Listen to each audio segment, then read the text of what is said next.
Are you looking to get on the road to your dream career? You're in the right place. Welcome to the Mentor Select Podcast with your host, Dept Phillips. Always stay up to date on social media at Mentor Select and online at mentorselect.com. Here's your host of the Mentor Select Podcast, Dept Phillips. Welcome to episode 52 of the Mentor Select Podcast. As always, it's a pleasure to have you join us. If you have not had the opportunity, be sure to like, subscribe, and share the Mentor Select Podcast with your friends and family, anyone who you feel could benefit from virtual mentorship. For those of you who have been following my journey since the beginning, last August is when we launched the Mentor Select Podcast.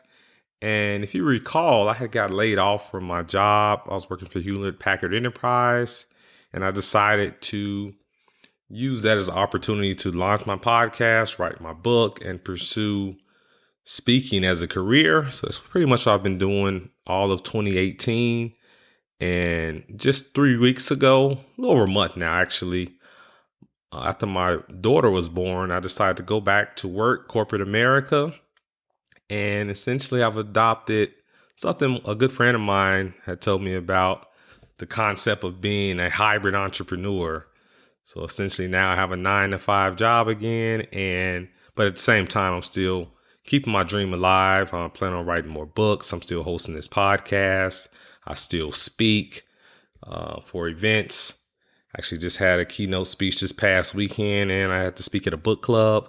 So I'm certainly keeping the dream alive, but at the same time, just having a 9-to-5 is providing me that stability. So I just wanted to give you all a report on that. It's going well. I actually like what I do for my job. I really enjoy it. But I love what I do in terms of spreading inspiration, mentorship, and just inspiring and empowering others. So I realize that I can have the best of both worlds, and just realize for those of you who are out there listening who not sure which direction to go, whether it be a full-time entrepreneur or part-time, you just got to do what's best for you, do what's best for your family, and what your resources allow you to do. There is no wrong or right answer. Everyone takes a different approach, but there's multiple paths to success. I just encourage you to continue following your dreams, no matter what. Well, today we have a phenomenal guest mentor, Matthew Brandt, who's a regional deputy director for Homeland Security. He's also an author, leadership speaker, trainer. Matthew he does a lot. He has a very impressive resume. He has extensive experience leading at all levels, and that's what he shares in his book and his keynote speeches and training. So let's go ahead and get to this interview, because Matthew is going to just give us a breadth of knowledge in leadership and just life in general. So sit back, relax, and enjoy. So today we have Matthew Brandt on the Mentor Select Podcast. How are you, Matthew? Doing good. Thanks, Dept. Oh, glad to have you here. So Matthew, on the Mentor Select Podcast, we like to get to know our guest mentors better. So do you mind telling us something that most people don't know about you? Yeah, there's a lot of facts people don't know. One thing I've used in my keynote bio sometimes that I've actually climbed 3 active volcanoes in my life and 3 glaciers in my life. Wow. Huh. So, yeah, but that's kind of a fun fact. That is a fun fact. I never met anyone who could say that. Yeah, wow, that is cool. So, are you just kind of a daredevil, adventure junkie, or what made you inspired you?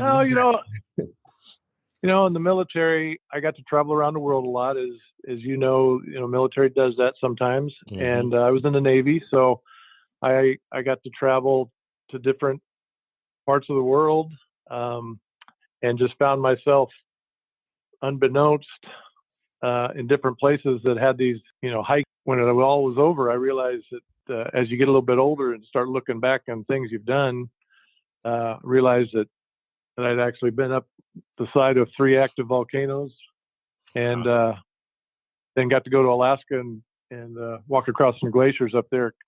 Wow. On more than one occasion. So it's just part of a life experience that look back on now. as I get a little bit older. And yeah, those experiences are priceless. So what was most challenging, absolutely. the glaciers or the volcanoes as far as climbing them?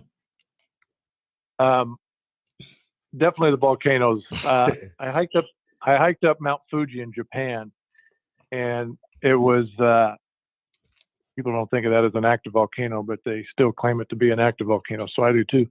But Okay. I did it when it was still a little bit snowy, a little bit treacherous, but because I'm nowhere a ice climber or a snow climber. I'm a trail hiker. Okay. So it got to be a little challenging, and it was a pretty steep incline there at the end. But hey, not many people can say they got to climb Mount Fuji. Awesome. Yeah, that's impressive. Well, thank you for sharing that with us. Now we know you well now. We know your private secrets. Well, Matthew, the Mentor Select podcast encourages our listeners to follow their passions because we feel that it'll ultimately lead them to their dream career. Can you tell us how you're following your passion? That's a great question, and happy to give you my perspective of it. After my military career, I really thought I was going to be in the military for my whole life. You know, the next 20 or 30 years seems like that's your entire life, and you'll be old and gray when that days are over. But I opted to get out of the military after about 10 years. I didn't stay for a full professional career because I wanted to get into law enforcement. So my father had been in law enforcement. He was a state trooper and a county sheriff. My sister was actually an attorney, and I had just joined the bench as a judge. So law enforcement, criminal justice system was kind of in my family's blood. Right. I actually had a grandfather that was a part of the Texas Rangers back in the cowboy days. So law enforcement has been in my family for generations. And so now here, after almost 30 years in law enforcement, I'm coming to the end of that time, if you will, that chapter of my book, and wanted to do something else, something that I thought, use some of that experience that I have from my military days and in law enforcement, how I might put that to use to help younger people coming up in their careers and what they want to do, and especially those that want to be some kind of supervisor, mentor, leader. I've learned a few lessons in this profession, and so that's what I'm doing. That's why I wrote a book. That's why I do my keynotes, why I do my training programs. And it's been a good transition, or the beginning of a transition for me. I still got a year or so in this law enforcement career before I'm done completely, but that's why I'm here. Wow. Awesome. We're certainly looking forward to hearing about your extensive experience and your new book. But before we get to that point, so you mentioned you were in the Navy for 10 years. How did you get started in the Navy? I was actually headed off to play football for the Naval Academy. But my scores were a little bit low, so they opted to send me to Naval Academy Prep School, which is a year-long program, kind of help young guys, especially football players, young athletes, kind of get their grades up a little bit. So I thought that was a great idea. But then at the last minute, they told me I had to go off to boot camp, go to basic training before I do any of it. So when about a week's notice, I was headed off to San Diego, went to basic training before I was to go to Rhode Island for the prep school, start football practice in August. Anyway, while in San Diego, the Navy Ceremonial Guard came recruiting, and the Navy Ceremonial Guard is a small ceremonial unit that works at the White House and Arlington Cemetery. Came recruiting, and they were looking for folks. And so I thought, I'll put my name in the hat, see what happens. And lo and behold, I was one of two people that were selected that year to go back to the White House. So I gave up my chance to play college football to go to the White House. So that's exactly what I did. So 19 years old, I found myself leaving San Diego, and next thing I knew, I was standing in the East Room of the White House. It was quite a transition, but a chance to do something that very few people get to do. And looking back on it, it's something I'll always remember. From there, I spent 5 years aboard a Navy ship after I left the White House, traveled all over the world. And then I was a drill instructor for my last 2 years. And that was still to this day, I would say, my best job I've ever had. being a drill instructor? It was the hardest job I ever had, physically, mentally, but the most fulfilling when you see the massive change that takes place in that time I just had male recruits, but the young men that were put in my charge to change them from civilian to, like-minded, team-working sailors. It was very, very profound for me to watch that happen. The transformation from civilian to sailor, yes, it's a major That's transformation. Right. What made being a drill instructor so challenging, mentally and physically? The amount of time that goes into it. It's I was also going to college at the same time, kind of doing the night school thing the best I could. But, recruits have to get up about 5:30 in the morning. They go to bed about 9 or 10 o'clock at night. So that doesn't leave a whole lot of time for any personal life or certainly college research papers and all the stuff that you're doing. So it just was a challenging time just to even get enough sleep every day, to be honest with you. Wow. Yeah. So, that's a huge commitment to be a drill instructor and be attending college part-time. Wow. Yeah, it was difficult, but looking back at it, it's like I said, the best job I ever had and some fantastic memories. Awesome. Now I'm trying to imagine being 19 working in the White House. Wow. Now that had to be a transition for you. Tell us more about your experience working in the White House.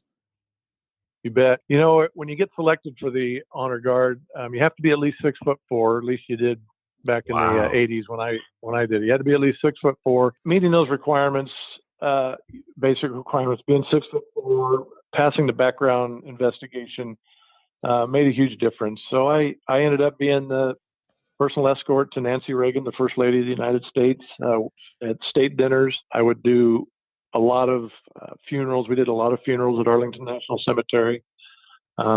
Worked up with the Old Guard on the Tomb of the Unknown Soldier, many occasions, and just a variety of events around Washington, D.C., and a lot of places that the president would travel to domestically. We would go just as his honor guard. So it was a great experience, almost 3 years of my life, and I wouldn't have passed that up for anything now, looking back. Yeah. Not too many 19-year-olds can say they're working in the White House, certainly. That's exactly right. No one. Yeah, sure. That's an amazing experience. So did you learn any valuable leadership lessons during that time? I did. And one of the stories I tell, it's a story that Nancy Reagan helped me kind of learn and understand when I was at an age of not really knowing or understanding. So it was my very first state dinner. I was standing next to the president and first lady, and the president, first lady from Austria. And we were in the East Room of the White House. There was a receiving line that was going around in front of us with literally hundreds of just actors and pro sports folks, generals and admirals and members of Congress. And they were just filing by, and I was just there, just kind of standing my post, if you will. And two comedians, Phyllis Diller and Dom DeLuise, were part of that receiving line, and they had passed in front of the president and first lady, and now they were standing directly in front of me, and they stopped. And I didn't really know why, because everybody else had kind of just kept moving along, but these two stopped right in front of me.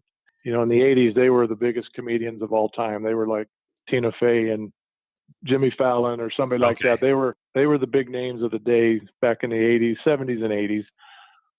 Well known, everybody knew them. But these two stopped right in front of me. Phyllis Diller leaned out, grabbed my neckerchief, and pulled it tight up around my neck.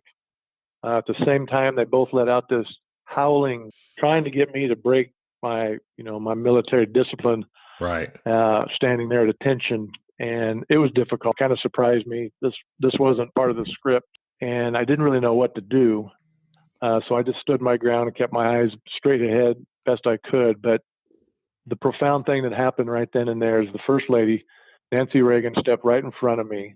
This woman is 5 foot nothing, 100 pounds soaking wet, and she gets directly in front of me and steps up and puts her finger in the face of both Phyllis Diller and Dom DeLuise and says, "Not tonight, not in the White House."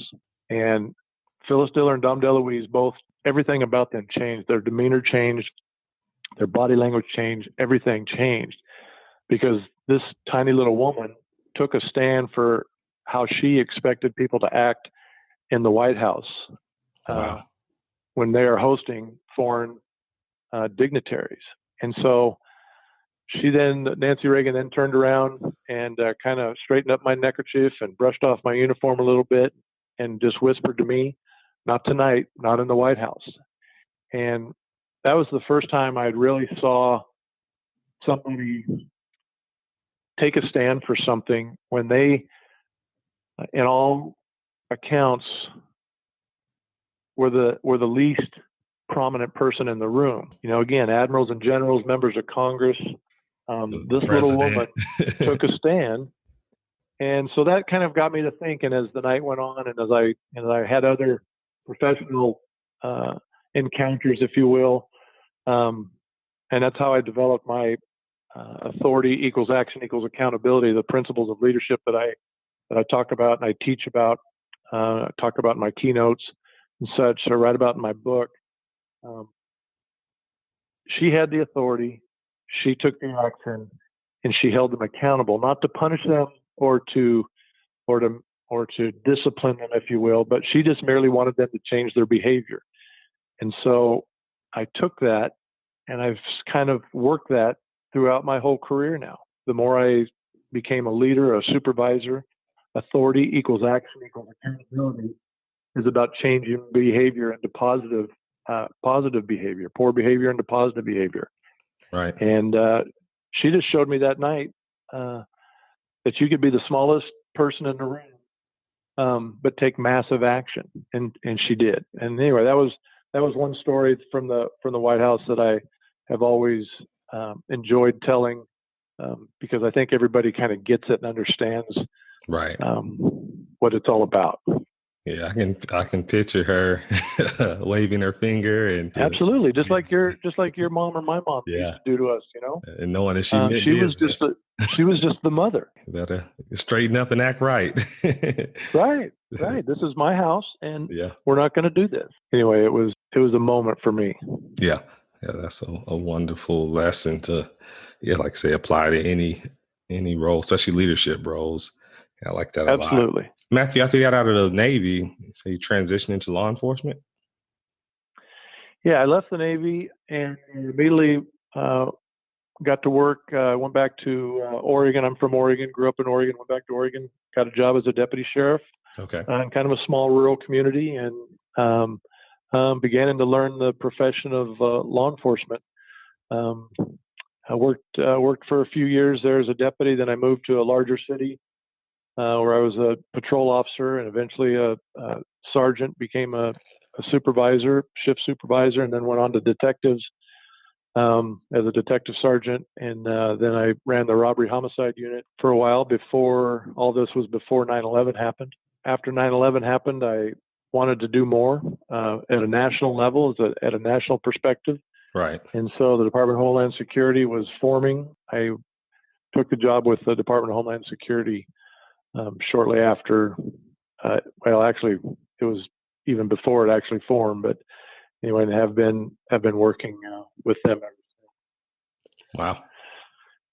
So it's been an interesting almost 2 decades now in federal law enforcement because I've had a variety of leadership and supervisory positions, kind of as I've moved up the ranks, all the way to being at the headquarters level as we kind of put this agency together. And there's a lot of lessons to be learned when you're building something of that massive size from the ground up. You don't realize what you don't know until you have to do it. And that goes same with leadership and supervisory positions along the way. Going back to, you're talking about like the best job you've had in your life, and you think back to it was when you were a drill instructor. I know a lot of the listeners, they're in roles where they may not find fulfilling, or they've never experienced a job where they can say that.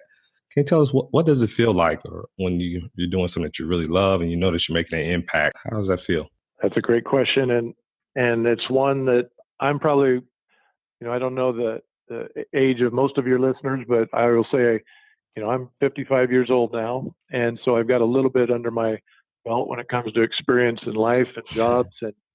And I will say, when you get towards the end of your professional career, you don't ever want to look back and say, I wish I'd have done this, or I should have done that, or it'd been nice if I would have done this.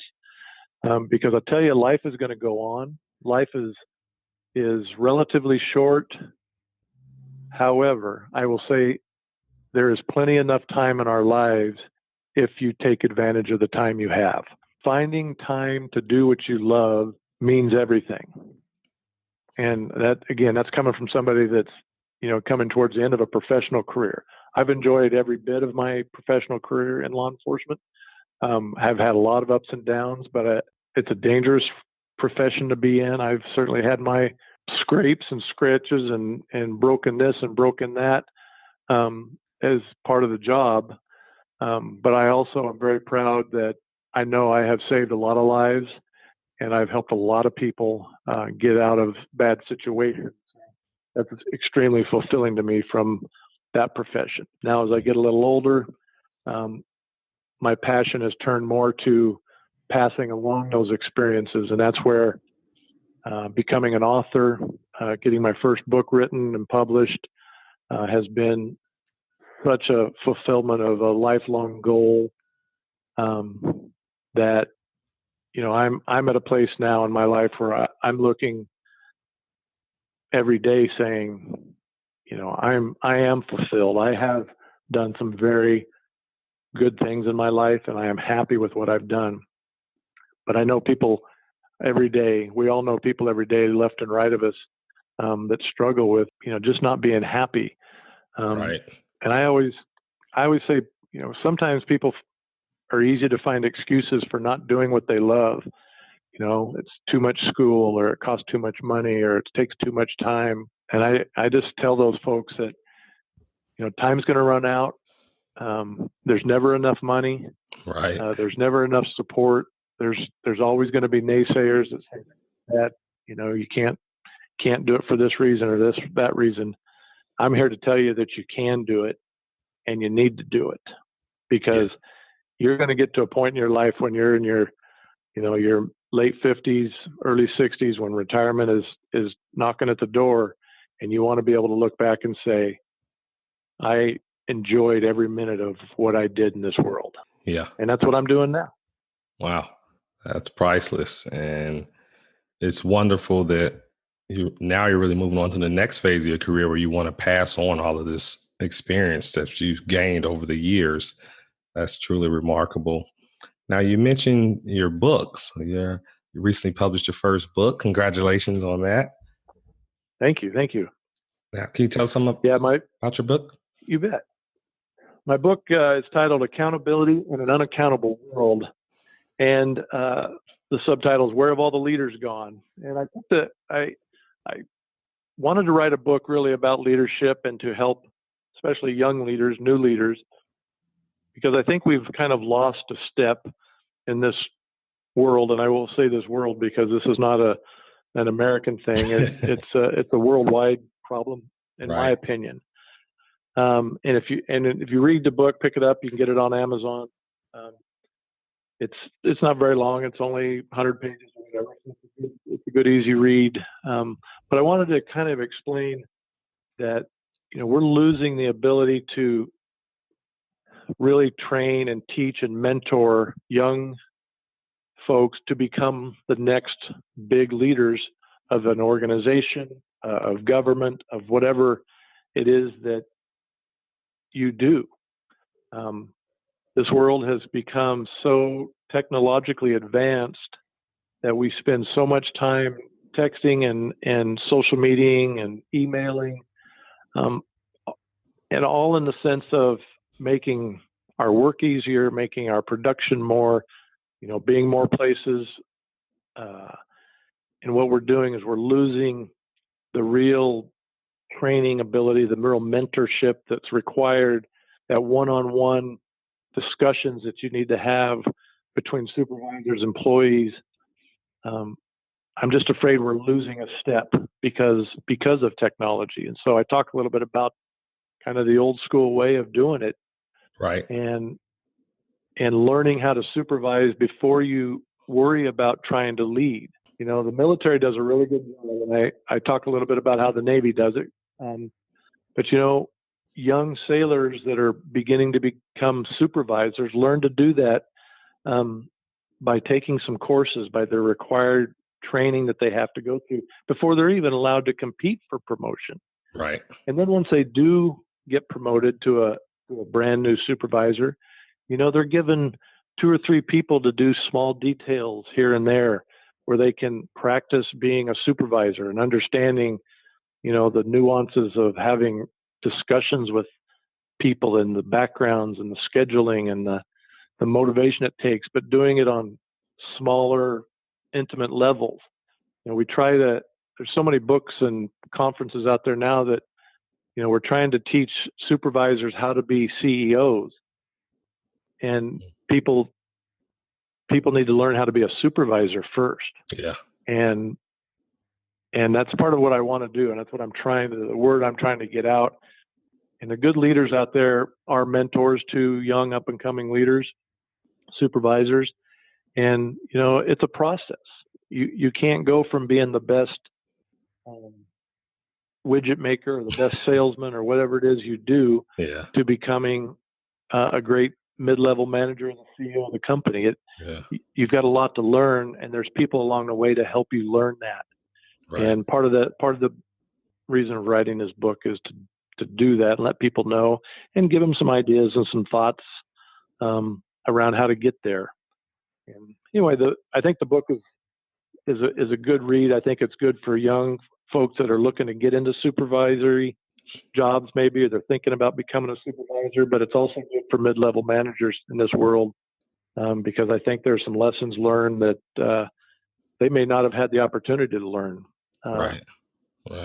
in their organization, because we just don't do a very good job of teaching young, up-and-coming, emerging leaders how to be real good supervisors first. Right. And I've had the opportunity of reading the book. I second that. It's a great book. You're truly gifted at taking your experiences, telling those stories, and then highlighting the lessons that you learn from your experiences, hands-on, literally on the front lines in terms of law enforcement and other military experiences you had. And it just made it so entertaining reading the book, and it just puts the reader on the scene with you and going through those lessons together. So that's something I really enjoyed about the book. And like you mentioned, it's an easy read, which I like easy reads as well. So it's a lot of value and gems packed in, and it's concise. It doesn't take a whole novel to illustrate those lessons. So you did a really good job doing that. Good. I appreciate that. Appreciate those nice words. And there's a part in this book where I'm training a young recruit officer. You remember this piece of it? I'll just touch on the story, but you're trying to teach skills to young police officers. The only way to really do it is in the field while you're doing the job, but that's also the most difficult and the most stressful and the most potentially dangerous life or death time to try to teach, and to find a few moments here and there where you actually have some training opportunities. It's extremely difficult to not take action and to allow things to unfold. It's kind of like watching your child walk alongside a river bank or something and not hold their hand or try to, keep them from falling in, because they need to learn to stay away from the riverbank. Right. And so it's training in that environment, training young, up and coming, being a good mentor, being a good coach in that environment is very difficult and very funny at times, as you'll find out in the book. Yes, definitely a lot of this. The book it's like an action movie, but also, like I say, funny as well. And I think also a good thing you do is there's a lot of leadership books out there, but your book comes at it from a different perspective. And also a lot of the leadership books, those lessons were not learned during a process where it could have been life or death. A lot of times it's just, okay, mate, the company may lose money, but the lessons you were learning were, literally was life or death situations. So I think that just takes those lessons to another level for me as a reader. Like, wow, yeah, Matthew really knows what he's talking about, and it's something I should take note on. that's Yeah, they're lessons that are easily converted. Right. There's no real difference in leading a group of law enforcement officers or leading a group of, like I said, salesmen or widget makers or whatever it is your organization does. Yep. You know what your authority is as a supervisor. Know what action you need to take, and the accountability is about changing behavior. If you're out there to hold people accountable, like the media tries to do to everybody when they make a mistake, right. You got to remember that's all sensationalism. That's to sell airtime and papers and newsprint and commercials and all that. Accountability is about changing behavior. I am much better off if I can change poor behavior into positive behavior, because I've invested a lot of money in that, in somebody, in a up and coming supervisor or an employee. And the number one reason people leave organizations today, the number one reason, over 50% of the people that leave jobs today leave so because of poor leadership. Wow. And so there's a huge vacuum in leaders understanding generations and the workforce of today and what they need and how they need to be mentored and be brought along slowly, rather than going from the sales room floor today to being, a district manager. There's a lot of valley to be gapped there, and that's why I like the principles that I've come up with. I think they're effective, and I think they're easy to learn. Yeah. And easy to understand. Yeah. It's not a big complicated process or some big leadership, theory. Easy steps that anybody at any level can put into work and action today. Yeah, I totally agree. Those universal fundamental skills, and as you mentioned, it's often now people want to skip the steps. They want to go straight to the C-suite, but they realize they can miss so much. There's so much development to miss out on. And pay for that later. Exactly it. In that instant society, we want it right now. Right. You've put in time, and fortunately you're sharing that experience, wisdom with us. People can pick up your book and certainly learn those lessons. Now, you also speak as well. So what, when organizations bring you in to teach these principles, what can they expect from you? What's the process? Yeah, I do keynote presentations. Again, I do about my 3 principles of action equals authority equals action equals accountability. Because, quite frankly, the folks that have me come in, the organizations that have me come in to do keynotes, for the most part, they're interested in the 3 A's and learning a little bit more about them.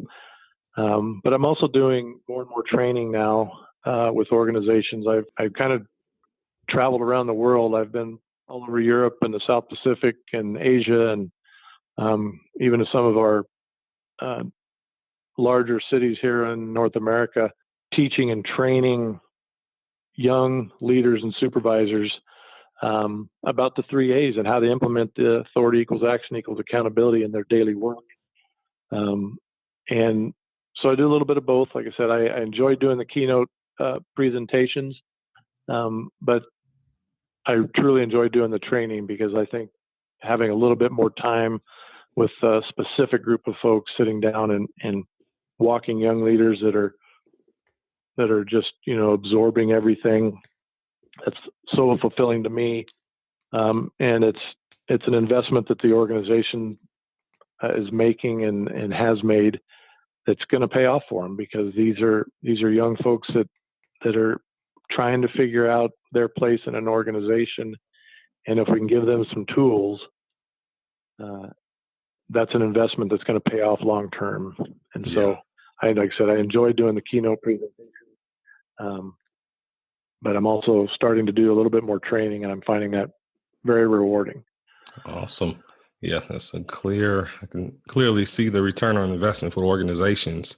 Matthew, as we get ready to wrap up this interview, usually like the guest mentors to kind of give some parting words of advice for the listeners. If you had to summarize it for the listeners and just something you want to make sure they take away, what would that be? When we talk about mentors, and I know that obviously you talk a lot about mentors, and I've listened to you talk, and read your book as well, and I would just put out there that everything we've done in our life, we've learned from somebody. You learn how to speak from somebody. You learn how to walk from somebody. You learn how to do everything in your life, from interactions with your friends to your teachers to your whoever's in your life, your family, your neighbors. That's how we learn our social norms. So if you think about everything that you know today, somebody has been a mentor to you in some way. Maybe you read it out of a book. Maybe you got it from a teacher at school, whatever it is. Right. But somebody took time to give you some amount of knowledge and information. And I just think that's important for our listeners to know and to understand, is we all have the need to learn, but we also have the ability to teach and mentor. Yep. Being a teacher, being a mentor, being a coach, in my opinion, all falls under the same thing. Being a parent, being a brother, being an aunt and an uncle, whatever it is, influence, mentor, teach somebody that's younger than you, somebody that has knowledge that they need. That's what we're here to do. And I'm working it from a leadership, organizational perspective, because that's my experience. But it's across the board. It doesn't matter what you're doing. You might just be being a good role model to your younger brother, and you know what? That's a lifelong lesson, whatever it is. Certainly. And it's just fantastic if you go into it with that mindset that we're all teachers, we're all mentors, we're all coaches, and the world would be better off for it. Yeah, I love that. And yeah, essentially just paying it forward. Like you said, someone always, absolutely, what we learn from others, just reaching back and paying it forward. And that's clearly what you're doing. So we're truly grateful for that. So Matthew, how could listeners get in contact with you? Yeah, thanks, Derek. Well, I have a website, of course. I go by the Accountability Cop, all one word, accountabilitycop.com. It's just, I'm big on accountability, so it's kind of a name that is stuck. So there's a website out there, and of course I can be found on LinkedIn. Got several thousand followers on LinkedIn and Twitter that follow what the Accountability Comp's doing and lessons learned. So,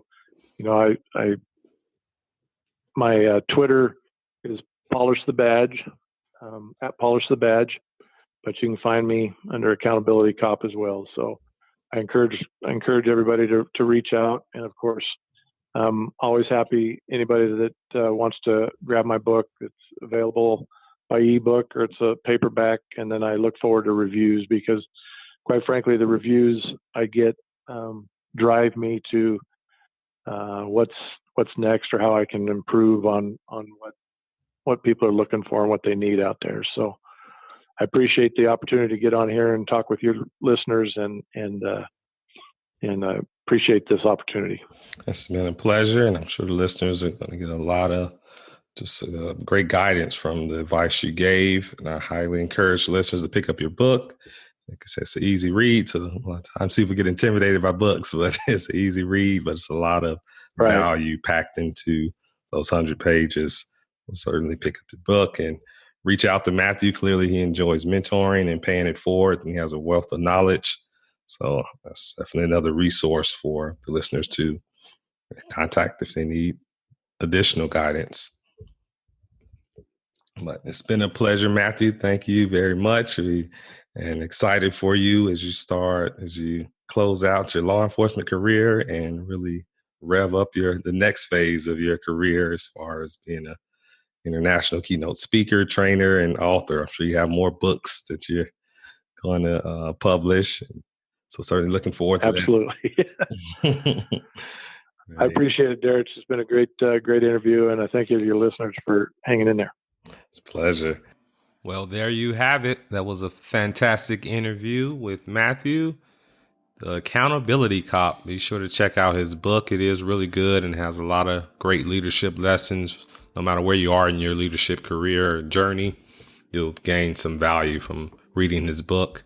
Also, be sure to reach out to Matthew. Let him know what resonated with you about this interview. And just any questions you have for him, take advantage of that knowledge that he's willing to share. You can't have an excuse to say no one was there to tell you, teach you, or pay it forward. Every week we bring you guest mentors who are willing to do just that. So be sure to take advantage of it and maximize those opportunities. Thanks so much for listening to this episode of the Mentor Select podcast, helping you identify and follow your passions. For more great content and to stay up to date, visit mentorselect.com and Mentor Select on social media. If you enjoyed today's episode, please rate and review. We'll catch you next time.